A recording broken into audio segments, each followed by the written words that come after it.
আবু লাহাবের স্ত্রী উম্মে জামিল বিশ্ব সুন্দরী, আর আবু লাহাব হলো বিশ্ব সুন্দর। লাহাব মানে আগুন,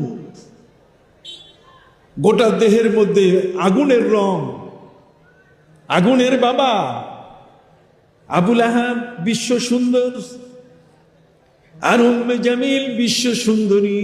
অর্থের অভাব নাই, টাকার অভাব নাই, সম্পদের অভাব নাই। আবু লাহাব আমার নবীকে পাহাড়ের পাশে, নবীজি তাকে নিয়ে বললেন, চাচা, পাহাড়ের ওই প্রান্ত থেকে একদল লোক আসতেছে হামলা করার জন্য, যদি আমি এরকম কথা বলি, তথ্য দেই, বিশ্বাস করবেন কিনা? চাচা বলছেন, অবশ্যই, তুমি আলামিন, তুমি কখনো মিথ্যা বলো না। নবীজি বলেন, যদি এত বড় আস্থা থাকে, আপনি তো আমার আপন চাচা। কোরআন আমাকে বলে দিয়েছে, কু আনফুসাকুম ওয়া আহলিকুম নারা। কু আনফুসাকুম, তোমাদের নিজেদেরকে বাঁচাও, ওয়া আহলিকুম, এবং তোমার আহালকে বাঁচাও, জাহান্নামের আগুন থেকে বাঁচাও। আপনি আমার আপন চাচা। যদি এত বড় আস্থা থাকে, তাহলে আমি বলছি, আপনারা জাহান্নামের পথে আছেন, আসেন কালেমা পড়েন। সাথে সাথে সেই আগুনে জ্বলে পুড়ে উঠল। পাথর হাতে নিয়ে আমার নবীর গায়ে ঢিল মারল।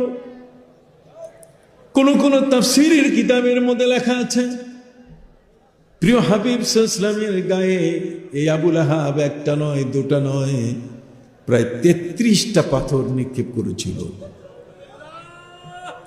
প্রিয় নবী সাল্লাল্লাহু আলাইহি ওয়াসাল্লাম চাচার কাছে তিনি মাজুর হয়ে গেলেন। চাচা হলেন সম্মানী, চাচা হলেন সম্পর্কের দিক থেকে সম্মানীয়, ঠিক কি না? অতএব নবী কি চাচাকে ঢিল মারতে পারেন? না, নবী সেই আদর্শের নবী নন। প্রিয় নবী সাল্লাল্লাহু আলাইহি ওয়াসাল্লাম তিনি বলেছেন, শোনো, আমি রসুলকে তোমাদেরকে বলাই, আমি রসুলকে তোমাদেরকে আমি বুঝাই। আল্লামানি রব্বি ফাআহসানা তালিমি ওয়া আদ্দাবানি রব্বি ফাআহসানা তাদিবি। সর্বোত্তম জ্ঞান আমি লাভ করেছি আল্লাহর কাছ থেকে। আমার জ্ঞানের শিক্ষককে আল্লাহ। জোরে বলেন, নবীজির জ্ঞানের শিক্ষককে।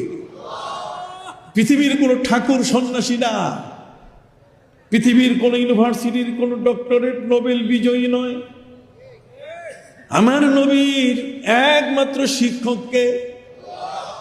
এই জন্য